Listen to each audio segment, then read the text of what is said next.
My name is Doug Parker, host of the Cruise Radio podcast, and today we're going to take a tour of Norwegian Getaway.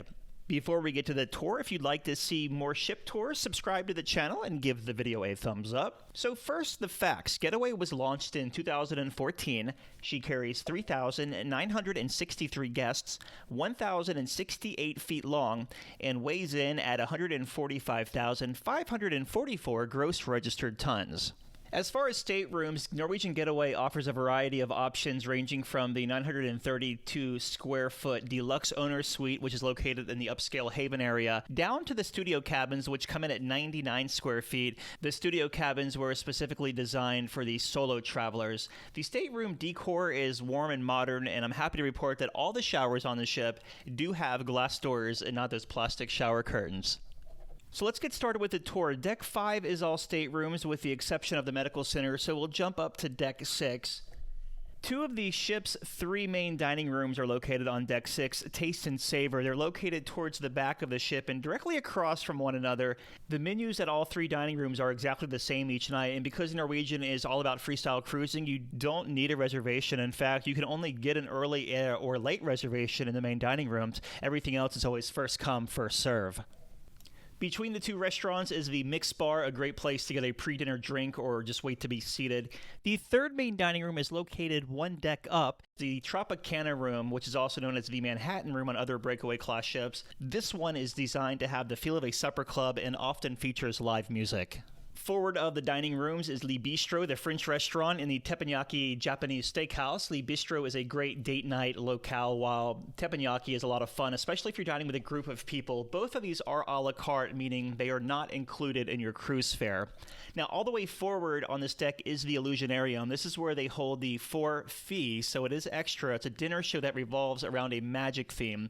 It's about a 2-hour experience, and it's okay. When I did it, it kind of drug on, and the food was just so. Of course, I'm not a big person with the whole sitting still for a long period of time thing, but I do like how this space is decorated. They also hold Wine Lovers the Musical in here, and while I haven't seen that show, a lot of people do rave on it. Outside of the Illusionarium is where you'll find the Atrium, and off to the side are the guest services and the shore excursions desk. The Atrium also features a huge screen right in the middle, which they use for everything from game shows to late night movies. They also have quite a bit of seating in this space as well, including at the bar. There's an Atrium bar in here.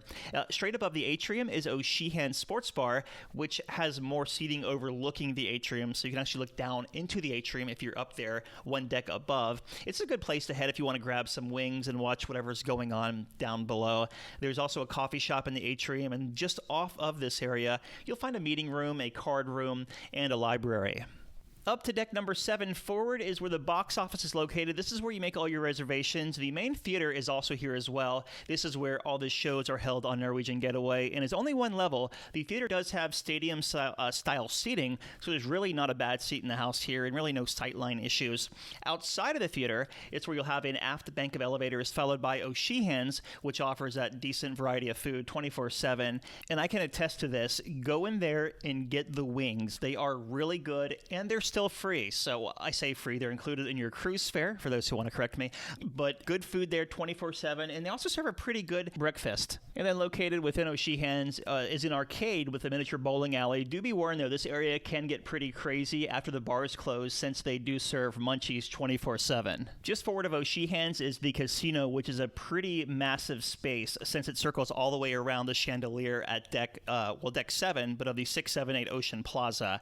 There is not a separate smoking section in here, so this can get pretty smoky, and yes, sadly, it does drift down to deck number 6 and up to deck number 8 because of the way it was designed. There's also a Bar 21, which has Keno machines built into the tabletops, and also the entrance to Bliss Nightclub is found in here as well.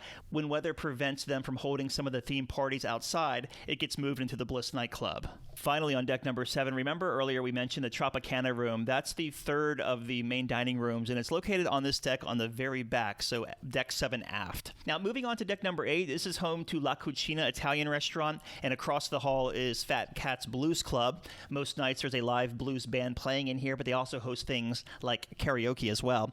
Just past Fat Cat's is the Sunset Bar. This is one of the most popular watering holes on the ship, and what makes it even better is that if you don't want to sit inside, you can walk right outside from this space. This is where you'll find more bartenders, tables, and great views of what NCL calls the waterfront.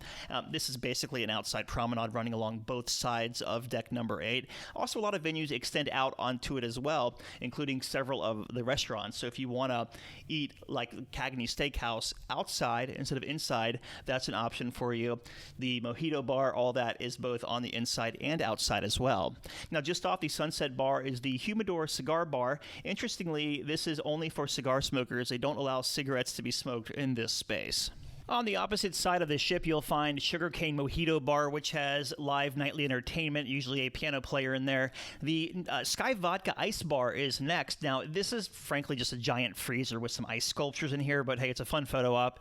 You'll also find Ocean Blue, which is Norwegian seafood restaurant, as well as a raw bar, which never seemed to be really that busy, but they have some really good oysters. All of this is a la carte. And if you like to shop, you'll find a lot of shopping on deck number 8. There's a duty-free store, of course, souvenir shops, a couple of jewelry stores, and the photo galleries on this deck as well. And then on the very back of deck 8 is Moderna, which is the Brazilian steakhouse, basically a vegetarian's worst nightmare. They bring around these skewers of meat until you just throw your hands up and can't eat anymore.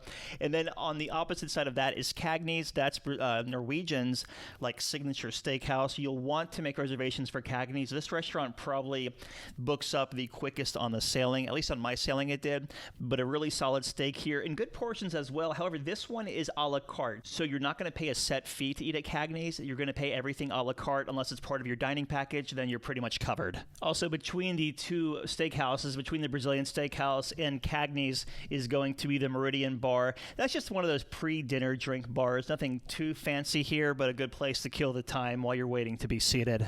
Decks number 9 through 14 are all staterooms, including those solo studio cabins located on deck 10 and 11 forward. The Splash Academy Youth Center is also located on deck 12 and deck 13 forward.